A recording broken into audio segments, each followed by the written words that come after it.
As we speak, the Mets and D-backs are tied 4-4 at the top of the eighth. So the Mets are not losing, but I'm going to be perfectly honest. I'm really glad I have to do the show right now so that I get my attention taken away from the game.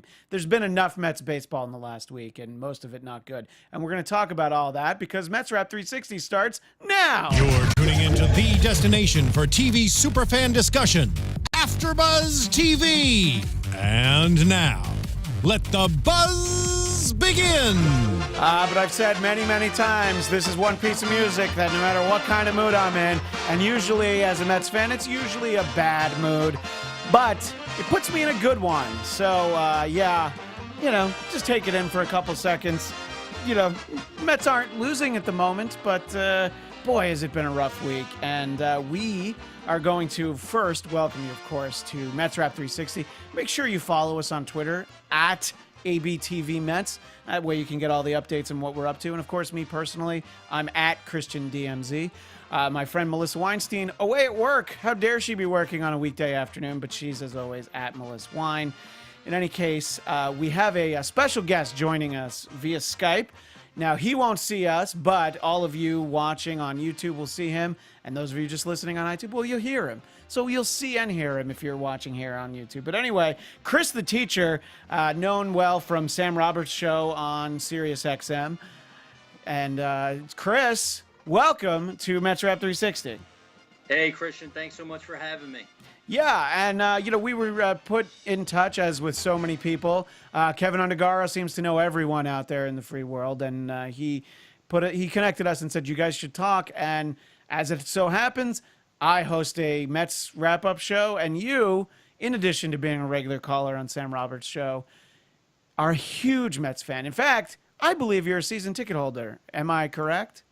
You are correct. 3 different accounts in 3 different locations, and I gotta love Kevin Undergaro, the Godfather, for all not Samsonites out there. Well, yeah, he's, of course, the Godfather for everything we behold here at AfterBuzz TV as well.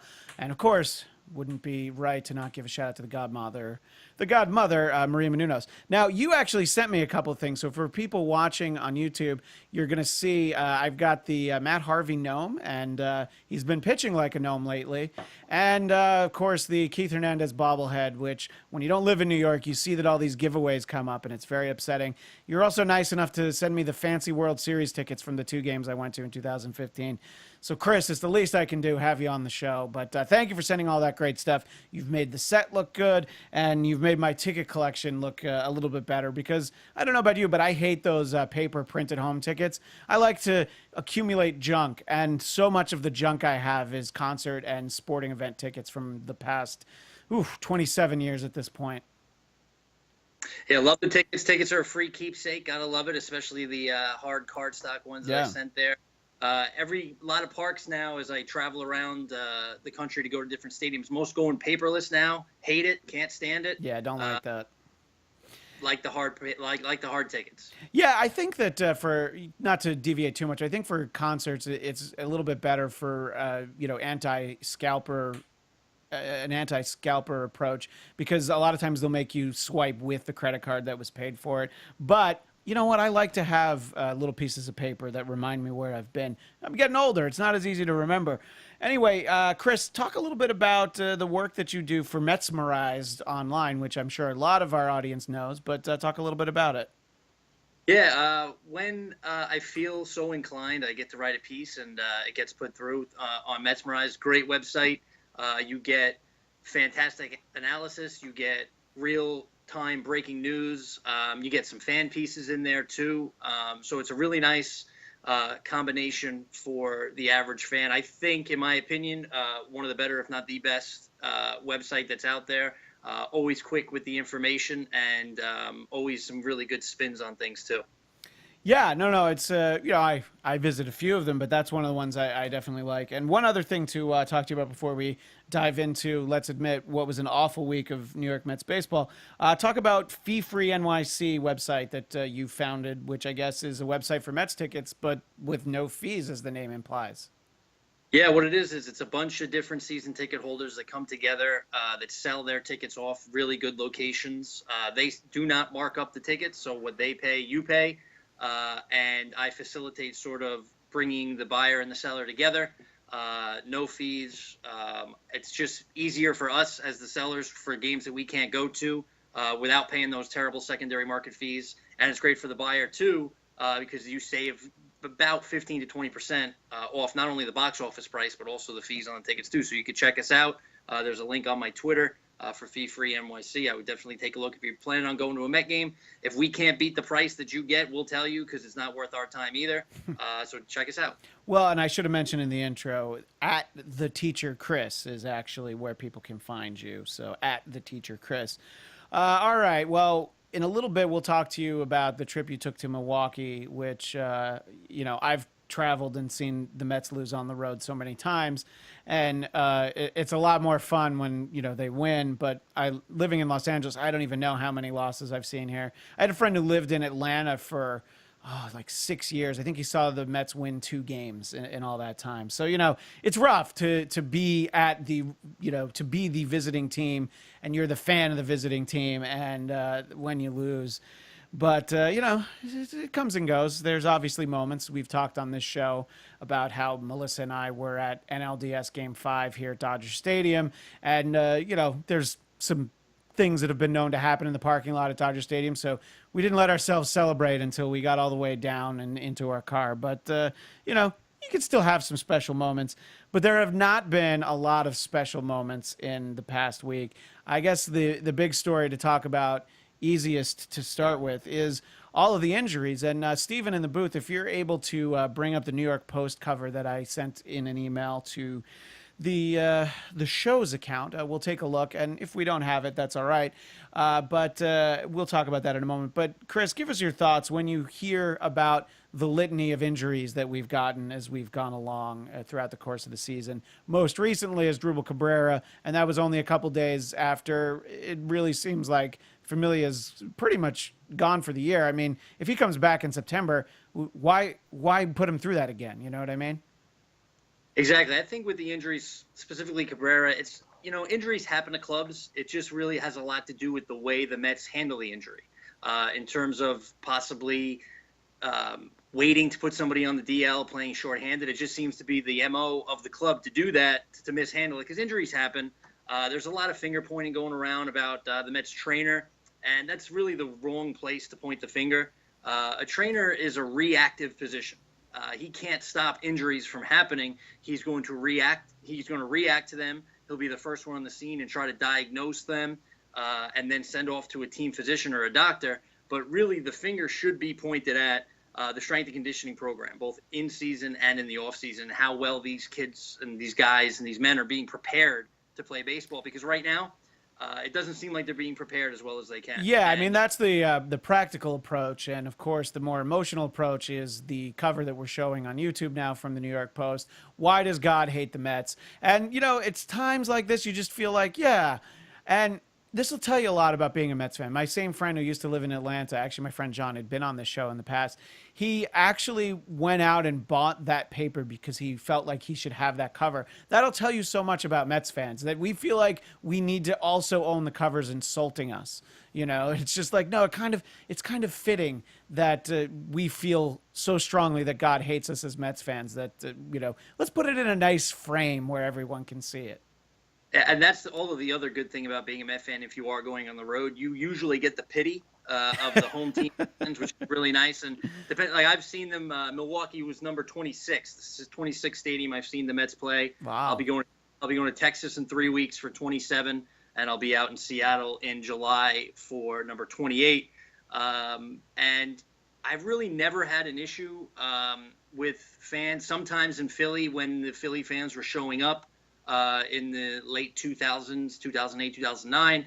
But now, really, when the Mets play in Philly, it's sort of just an abroad home game for them because nobody's really showing up because the Phillies are having a tough time. But, I do understand the sort of propensity to be miserable as a Met fan, whether it's the team that picks us and makes us miserable or whether it's we're miserable and go to the Mets. I don't know. I can't put my finger on that. Yeah, and to sort of backtrack to what you're talking about in terms of other fans, for the most part, people like to, it's very good-natured, even at Dodger Stadium, when I've been in the more expensive seats, I suppose.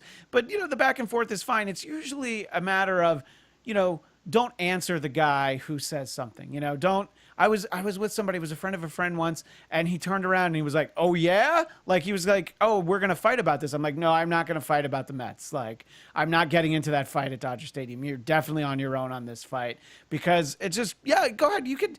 You know, if you're going to yell, hey, the Mets suck, most days I'm going to agree with you. Every once in a while I get to say, hey, not today. But, and yeah, I think in general, you know, I mean, I've been to a lot of different ballparks, not always rooting for the Mets in them. But at the same time, people are just there to have fun and they're there to joke around a little bit. Even in Atlanta, people are actually pretty good natured, you know, probably because they got the tickets for free because they couldn't get into a college football game or something. But I agree with you. People tend to feel bad for us. And, you know, which when you think about the fact that, you know, it's not like the Mets are the Red Sox before 2004. You know, we have the success. We have the World Series. I don't know exactly how old you are, but I was 10 when they won the World Series in 1986. So I got that in at a young age. I didn't really have all that suffering that went before that. I've had plenty since, but at least you get that in early. You know, you kind of get the notch in your belt, and it's a lot easier to take everything in, you know. And that time period in the mid 80s when, as you'll of course attest to, Chris, everybody in New York was a Mets fan, and no matter what anybody said, nobody was really a Yankee fan. They might go to the games, but they were obviously much more excited about the lineup the Mets had at that point. And, you know, that was the hopes as to what that was going to be this year, but it's actually been the inverse, and the Yankees are doing much better than they were expected to do, and the Mets doing way much worse than they were expected to do. And go ahead. It's tough to be the little brother, you know, in any city, you know. I mean, in any city that has two teams, you know, the Dodgers and the Angels, and, you know, I know that the Rangers and Houston aren't that close, but, you know, you kind of, there's always sort of like the also ran, you know, the White Sox, all that, you know. So there's I think those are the teams that they can identify a little bit more, you know, especially like White Sox fans know the pain. But of course they won the World Series a good decade plus before the Cubs did, ending their own drought. But anyway, yeah, look, it's been a really frustrating year, but it's also been a pretty frustrating existence. So I let myself get excited because last year was really a surprise, Chris, that they even made it to that wild card game. The losing it in the ninth or the bottom of the eighth, that was of course not the surprise. It would be the top, obviously, because they were the home team. I've tried to block out so much of that game. In fact, Melissa, who usually sits here with me, she really doesn't like to talk about the wild card game. She gets very upset. But in any case, you know, it's one of those things that's not the surprise. You're disappointed. And, you know, when I'm at World Series in 2015, when I'm at World Series Game 5 and, you know, Harvey comes back out to pitch the ninth, you're so excited, you're caught up in the moment. But then when it all goes to shit, you're not surprised. You know, you're like, well, of course that's what happened. You know, we just tried to have a great moment, and look where it got us. So. And that, how many years has that been the slogan for the Mets? Of course. Yeah. Not where right. it finally happened or it's working. It's just 2016. Of course. Yeah, but I've seen you post about the fact that they really didn't make improvements to the team in the offseason. I mean, look, it was very important to retain Cespedes. You know, obviously there have been injuries since then, but to start off the season with him was kind of essential. And again, you always think you have this great pitching, and the Mets always have such a great team on paper. Well, not always, but the last few years. And then, you know, that paper seems to get crumpled up and go through the washing machine 5 or 6 times. And before you know it, even that piece of paper you can't read very well because the names are so fainted on it. And I'm still watching a game today on May 16th, and Matt Reynolds is playing the game. I mean, it's just the Mets baseball, and Kevin Plawecki, our third catcher, is getting the start, be it a day game after a night game. I know, but you mentioned the no improvements. I pulled a very good statistic. Actually, I had to go to the microfilm to the local library. I didn't even know they still had that, to find that this was only the second time in franchise history that on opening day there was not a single new player making their team debut. That's never happened before, except 1974 was the other time. 1973, the Mets went to the World Series, and the club doubled down on that team, and it was an absolute tailspin, horrible crash and burn season. It's ironic that that's the only other time that this happened, and this is the exact same thing that's happening again. Yeah, I mean, look, I can understand having made, you know, a minor adjustment here or there, But I think knowing what you were going to get in David Wright, which is basically knowing what you weren't going to get in David Wright, I think that addressing the at least an infield position, whether, obviously you had Asdrubal Cabrera at shortstop, but to think that Reyes was going to capture lightning in a bottle again for a full season, I don't know. I mean, that's not even wishful thinking. That's stupid thinking. And I'm talking as someone who people on YouTube can see. I still have the empty bottle of the Cabernet wine that I bought a long time ago. And I feel like most days I just want to break it over my head. But, that's what it takes to be a Mets fan. You always feel like you want to break something over your head. And look, the start that they had to the season was all right, and then they had a good stretch, and really it's just this past week that's been the worst stretch in the history of doing this show, to have lost this many games. And look, it's tied 4-4 in the top of the ninth. My expectation is that they'll just lose this game because that's what happens, and I don't want to be that kind of defeatist. I want to have hope. I want to have, you got to believe, but you also got to believe that your team's not going to give up 6 runs in the bottom of the 8th, and that's what happens, so it's tough. It's a very tough team to root for. There's individual players I still like. I like a lot of the guys they added last year. I was very hard on Asdrubal Cabrera, but he turned out to be a great player, and Neil Walker was off to a great start. So there's a lot of things to have been excited about, but you just feel like they didn't try, right, Chris? Well, you mentioned that it would be irresponsible to think Reyes would capture lightning in a bottle. I also think it was irresponsible for them to think that Walker and Cabrera up the middle, who combined for the most home runs of any second baseman and shortstop in franchise history, that would happen again. This is a club that was built on the long ball. That had never happened before. Who's to think that would happen again? They didn't insure first base. They expected Lucas Duda to get it. They tried Bruce out for one day, and he came up with a sore hip, which is a veteran's way of telling you, I'm not doing that. Please don't make me do that. And then he actually had to do that off of a couple of injuries that made them plug him in. And it didn't go too poorly. This is as Granderson singles there with 2 outs in the 9th. This is a club who nobody wanted. They didn't want Conforto on the club when they broke with spring training. They made that a point. Injuries happened. He makes the club, and he's so far the best player. This is a guy who they don't break. They don't want TJ Rivera on the club to go north. When TJ Rivera plays, TJ Rivera hits. This is just a club that wants to play the veterans because the money plays. That's just the way it is. They'd rather get nothing out of Curtis Granderson. They'd rather get nothing out of Neil Walker, who's coming on lately, but at $17.5 million, they'd rather have him play than see TJ Rivera, maybe go 3 for 5. Yeah, no, and that's the frustration. And look, the Mets aren't the only team that kind of has that approach. You have a highly paid veteran, they are going to be in the lineup. But at a certain point, it's like, you can't pick up slack at every position. And for the Mets to start off with Granderson, Cespedes, and Bruce in the outfield, I was all right with it. But it was apparent pretty quickly that, why is Conforto not here? And I said this on the show. When he started batting leadoff and he was doing really well in that spot, my expectation was, oh, well, Terry's, of course, going to move him down to like 6th. But today notwithstanding, they kept him in the leadoff spot because he was doing so well. And that's one of those pleasant surprises where they did the thing that made sense. So they're starting to see that Conforto has the kind of potential that we all thought he did. Last year was definitely a lost cause for him. I don't know what that was about. I don't know if there's an injury we didn't know. I don't know if that was all mental. But that's the kind of guy you want to see in there. And he's a younger player. He's going to play with a lot more energy than Curtis Granderson when he's hitting like, $140. So I don't know. I don't know what they can do at this point. Not much, I mean, they've kind of made all the moves that they can in terms of calling people up. And they're already probably getting pretty close to circling the wagons and just, not adding anyone. But at some point you have to wonder, are they going to think about trading some of their pieces that have value? You want to trade Jay Bruce before the trading deadline. I don't think people are going to be too upset for that because you get something good back for him. But do you think that they would consider trading DeGrom, who at this point is the only good pitcher that they have left?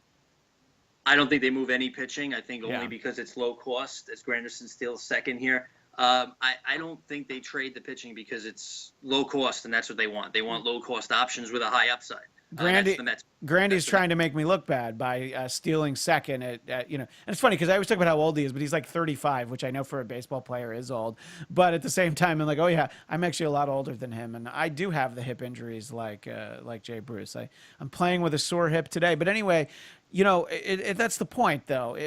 I think that you just see hustle occasionally from some of these guys, and you felt like the team had a lot of heart, especially in 2015, down the stretch last year when they realized that they were at least in the hunt for a playoff spot. And look, it's early in the season. There's a lot of games left, but there's no passion for a lot of these players. You have the kids who are excited to be there, but it just makes it a chore to watch. I mean, there was a base running mistake by Reyes. The one time that Terry Collins ever does a hit and run earlier this afternoon. And of course, Reyes, well, he doesn't overrun the base. He just tries to get greedy and go to second. He's out by 1.5 miles. And it's just like, that's not playing with heart. That's, again, playing stupid. And it's not even selfish. It's just plain dumb. And he took the bat right out of Conforto's hands, and he had already homered today, which was just a weird play as Conforto grounds out to end the top of the ninth. So there you go. We may be seeing extras here, which just makes the bullpen even more taxed and just prolongs the misery even longer. Yeah, it's interesting because we'll look ahead in a little bit too. The fact that they're about to play the Angels are heading into Citi Field, and I remember not the last time that they played in Anaheim, but it was a couple trips ago. I think that was 2008. No, it was 2000. I don't know, 2008. I think it was. Yeah, they were playing the Angels here in Anaheim, and they fired Willie Randolph, and so I got to see Jerry Manuel's first game. I actually got to see the first managerial wins for Art Howe, Willie Randolph, and Jerry Manuel. Look, Willie got them, in a half inning away from the World Series. Don't give me on Willie. Yeah, Fun. but I'm just saying he had a lot more success than the other two is the point that I'm trying to make. But those are not really the pantheon of great Mets managers. So at some point, as much as they like Terry Collins, it might not even be his fault. But you have to be shown to do something. And if you're not going to make moves and trades, do you think that Terry Collins has his job no matter what through the end of the season because he wants to kind of retire at the end of the year? Or if it stays, will it need to stay like this for another couple weeks? Or is there just a chance now that he could actually get fired? I think he sees the end of the year. I think he sees the end of the year, no question about it. A, because of the contract. B, because there's nobody else. You're not going to give the job to Sherlock. And as much as I love to crush Collins because he can't manage a bullpen, every guy he brings in is a dumpster fire. So there's really nothing that he could do. His in-game moves are questionable. He finally learned how to use pinch runners, which cost Wilmer Flores the season. Last year, I was there live to see it on September 10th in Atlanta. He's finally utilizing pinch runners, which is a good thing. But he's going to get the end of the year because he has the built-in excuse. He has his three best guys at every position injured between Cespedes, Syndergaard, and Familia. So you have the built-in injury excuse. It always just seems like for this guy who is now going to eclipse the games coach Mets record, it'll be the longest tenured one in a week. There's always an excuse for him. It's always like, they didn't really give him the tools, the injuries. It's always something. At some point, the microscope and the finger has to point at him.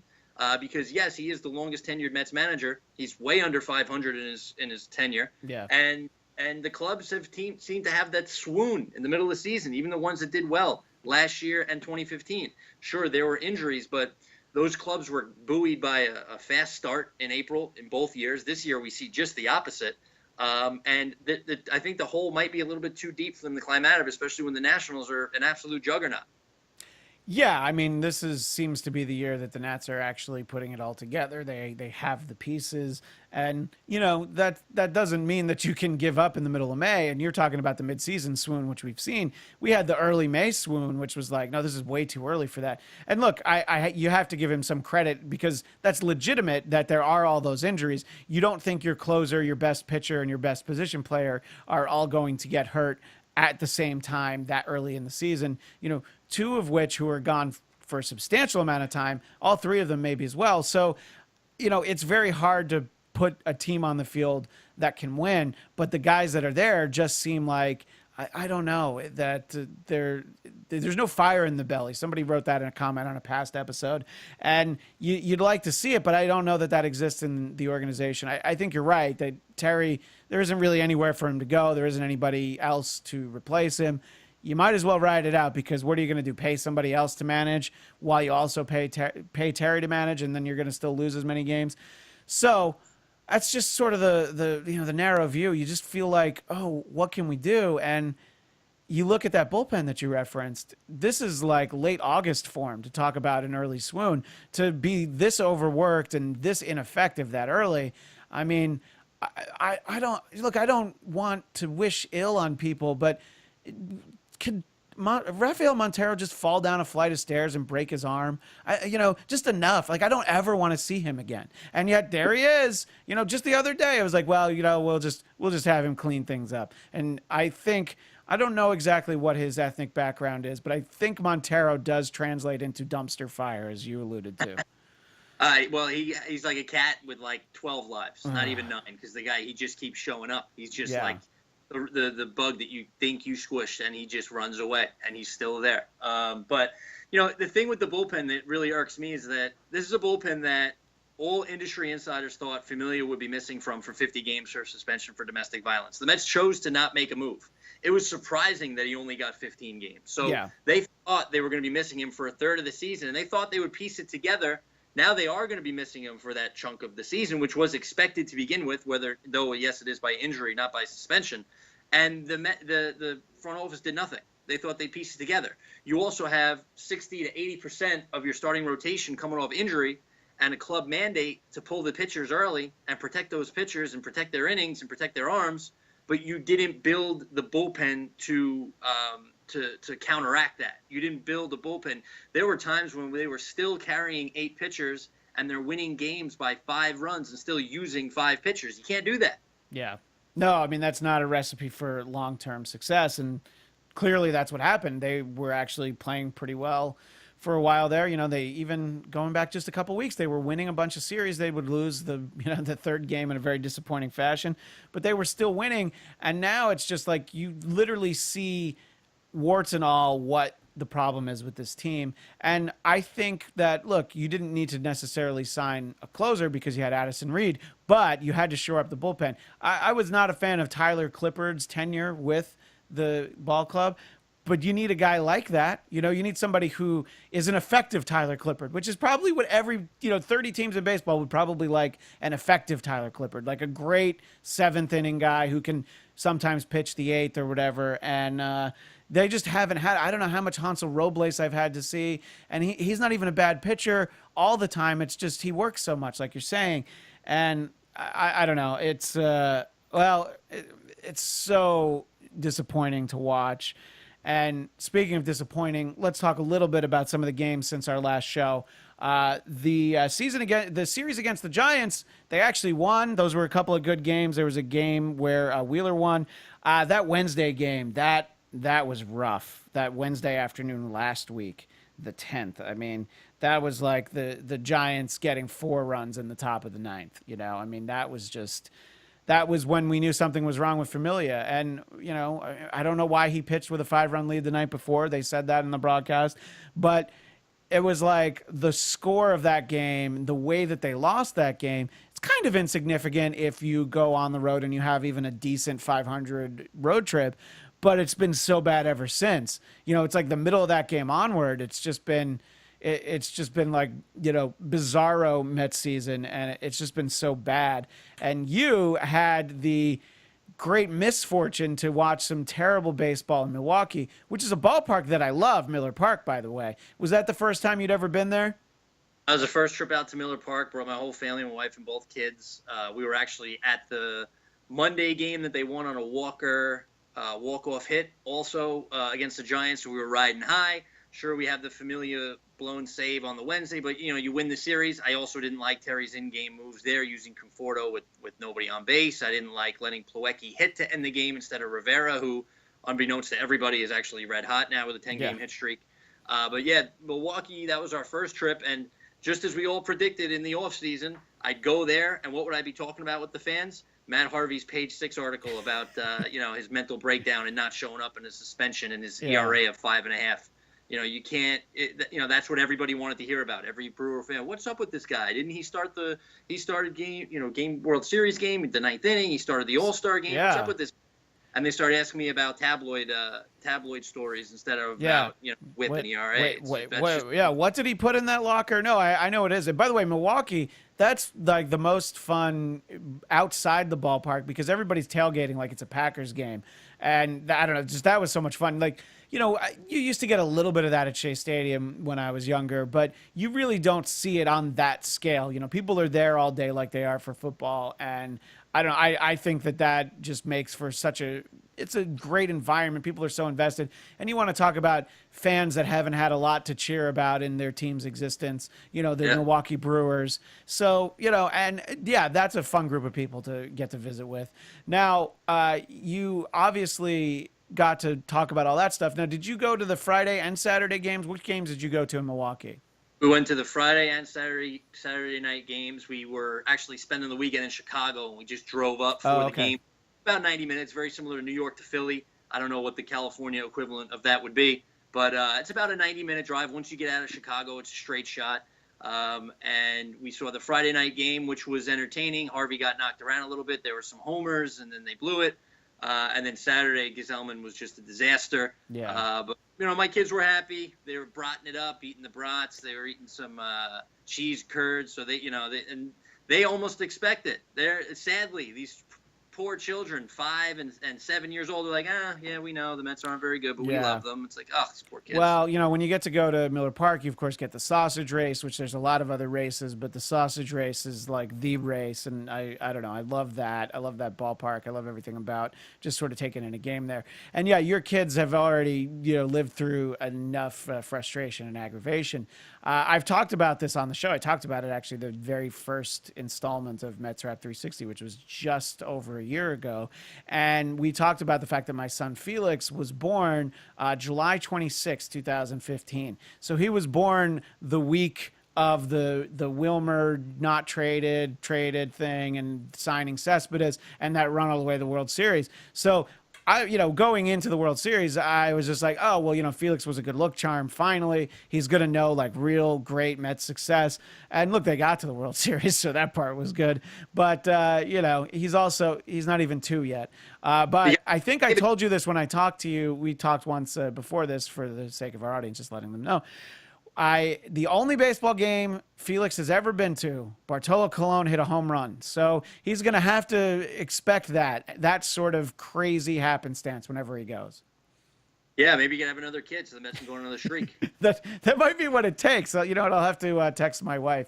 But and we have a picture of this from your Instagram if we're able to bring it up. It was in the first email that I sent.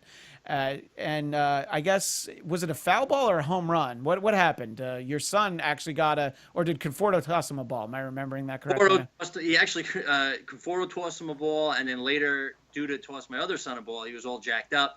Conforto tossed him the final out of the first inning, which was great because he loves Conforto. And then his favorite player, Duda, threw him a ball. It was a strange play on Friday night. It was a strike him out, throw him out. I don't remember. Actually, it was the same player who made both outs on the Brewers. But it was a strike him out, throw him out. So we got 2 game balls from then. That was nice. They were all jacked up about that. Now my son thinks that's going to happen every game, which is a rough thing. Of course. Yeah, which is definitely a rough thing to have to back up. But actually, my youngest son, you were talking about Mets moments. My youngest son is named Carter. He was born very close to when Gary, the kid, passed, and we didn't have any names. So we're on our way to the hospital. And, of course, as my wife is in labor, I have the New York sports radio on because that's the kind of person I am. Sure. And they're talking about Gary Carter and his health deteriorating. And as my wife is breathing through contractions, she's saying, Carter's a nice name. And that's how that happened. I like that it was her, and you didn't take advantage of her moment of weakness, the epidural flowing through her, and you're like, how about Carter, and then yeah, and then he is definitely Carter. He actually is on the Mets. They're playing right now. I had to miss his game, but it's worth it for your show. Oh wow! Well, I hope that he understands that he gets it. He's rocking his number 8 just like Gary. Oh, I love that. Oh, that's great. He loves it, but they've seen Milwaukee, they've seen Philly, they've seen Washington. They saw Washington that game where they gave up 20 some odd runs. I think we spoke right before that weekend. Yeah, we did.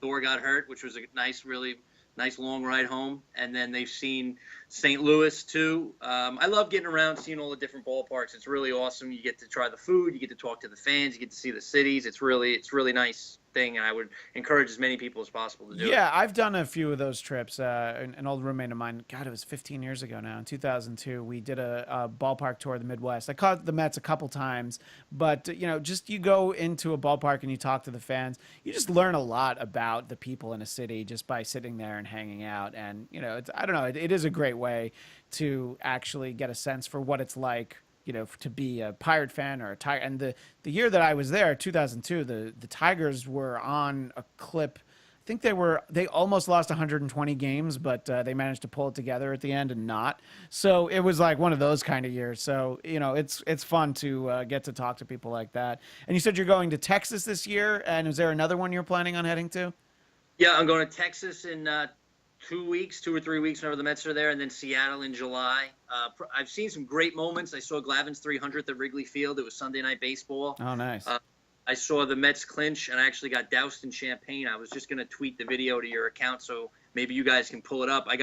Was in the front row to see the Mets clinch the division in 2015, and actually Darno flipped the ball up into the stands, the last out, Familia strikeout, and I caught it.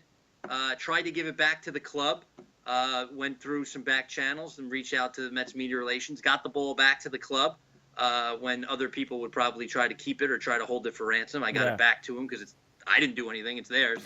But that was a fun one in Cincinnati. Actually, we got to hang out with a couple of players after the game that were out celebrating the division championship. But Terry Collins came out and showered us with champagne, the fans. I was front row for it, hit me right in the face. It was fantastic. It was definitely a surreal moment. But for a trip that was we didn't go for the division. It just happened to be booked, and it worked out that way, which was great. Yeah, we had some celebratory moments at home when that happened. My son was like 2 months old, and we were in front of the TV, but that was a great moment. Yeah, and just tweet it at us, and we'll retweet it from @ABTVMets. So if people want to see it, make sure you follow us there. Look, this series in Arizona, which is a place where they usually play so well, they usually beat up on the D-backs. The D-backs are having a good year somehow, despite the fact that, if you look at Zach Greinke's ERA, you're like, well, how could they possibly be winning?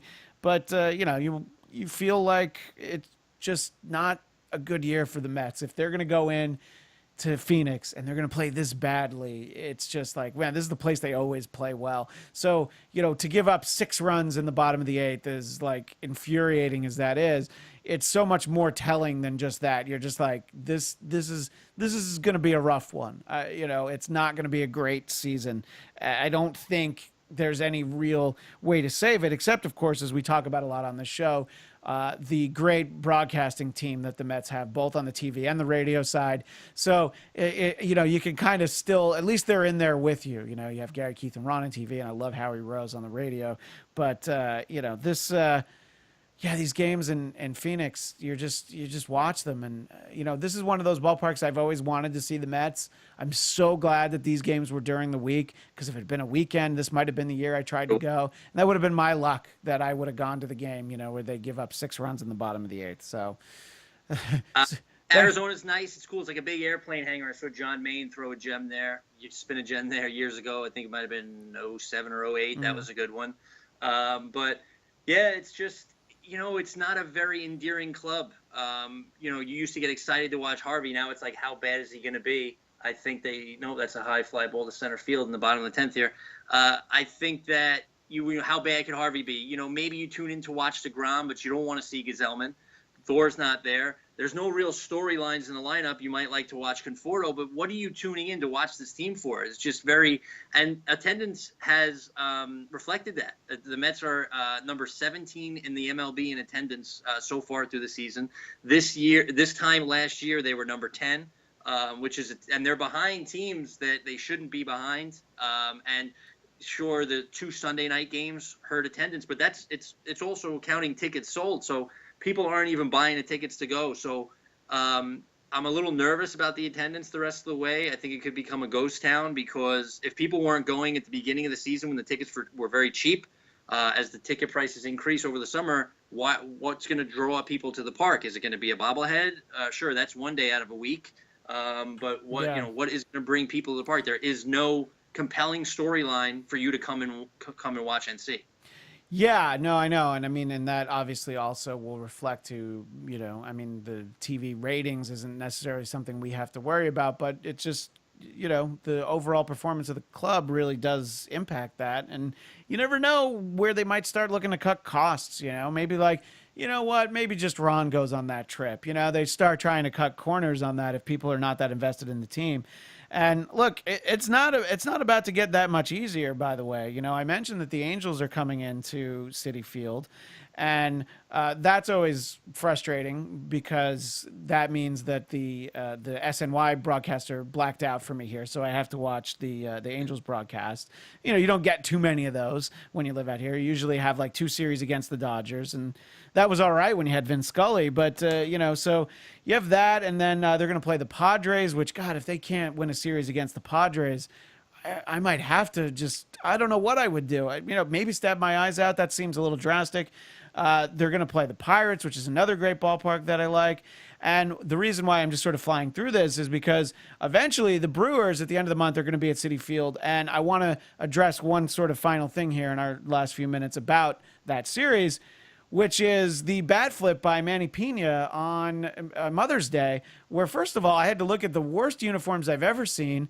I'm all in favor of supporting breast cancer and having awareness. The pink bats, I understood, but those pink uniforms, I was just like, are you kidding me with those? This is one of the worst things I've ever seen. And I've seen snuff films, and I don't know, I just feel like it was pretty awful. But then, of course, the worst thing you see is that bat flip that was, let's be honest, that was not really a game-winning situation where I think Jose Bautista saw that bat flip and was like, dude, calm down a little bit.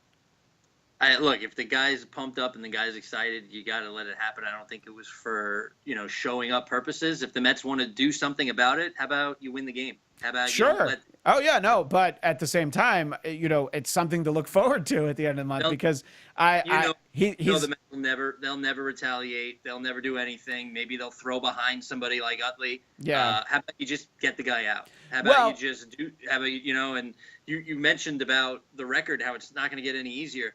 The Mets, of all 30 MLB teams, they have had the softest schedule to open the season in terms of winning percentage of anybody, and look where it's brought them. I'm terrified to see once they start actually seeing teams that, A, are out of division, and B, are supposed to be pretty good. It could get real ugly here. Yeah, no, I think we're definitely in danger of that. And, in late June, I think June 20th, they're going to be here at Dodger Stadium. I already have tickets to the Monday game. And I did not expect when I got those tickets for Christmas that I would be going to see a team that could very easily be well more than 10 games out of first place, 10 games under 500. I mean, it's a pretty bad team. I wonder what that team will look like at that point.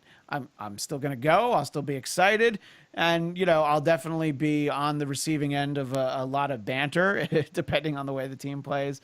But, at some point, I think by late June, we'll kind of know if they are going to be sellers of any parts that they feel like they can actually move. Maybe you do move Addison Reed. Maybe somebody wants him. There are definitely things. I think you're right about the young starting pitchers. First of all, you've got some of them injured. Matt Harvey has no trade value, no matter what anybody says, no matter how upset people were. And they're like, oh, you have to trade Harvey. To who? Who wants Matt Harvey this year? Nobody wants Matt Harvey this year. So you're kind of stuck with what you have.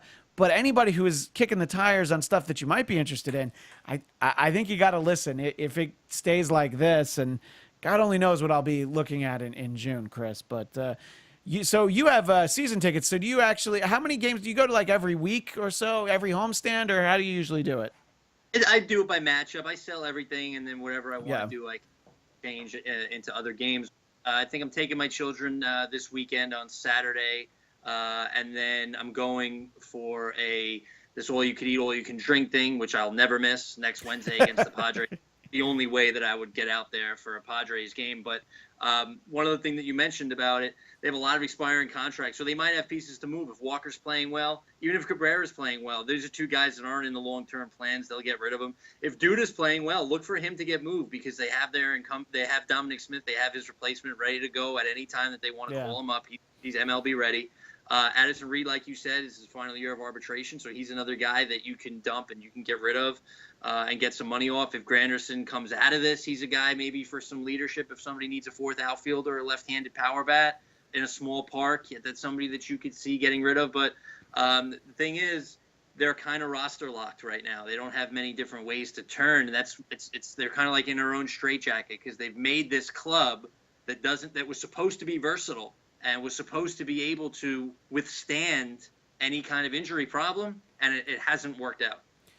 Yeah, no, and I think that kind of puts a button on it that it just hasn't worked out. Here on the show, we always try and isolate player of the week, and it's very hard. But for me personally, I will continue to be excited about Conforto. He's a very exciting player. I was sitting with the 7 line at World Series Game 4 at Citi Field. I did almost call it Shea Stadium, which would be some kind of fine if I was a professional broadcaster. He's just a player that I've always been excited about, very disappointed about last year. So he's a guy that I have to look forward to. Chris, as you sort of assess the team, the way they're playing right now, it doesn't even have to be a player of the week. Is there somebody that you're still able to be excited about that you still enjoy when they come up to the plate, or maybe you enjoy watching DeGrom pitch? Is there somebody, if you can isolate one player on the Mets that you're still excited about, who is it? I do like watching DeGrom pitch. I don't know if I'm allowed to say this because I have his over in Vegas of 11.5 wins, so I'm not even know if I'm supposed to say that. But you can certainly say that. Yeah, it's only like the NFL Network that worries about gambling, So I know this sounds silly. I love TJ Rivera. I love that his gap-to-gap hitting. I love his contact approach. I love that he's from the Bronx. I love that comes up to a song that makes my head bop. And if that's the one thing that gets me to watch the team, and it's TJ Rivera or Conforto, that's pretty much what's kind of holding me on now is TJ Rivera. Melissa, who's usually here with me, also loves TJ Rivera. So you see there, so you're in good company there.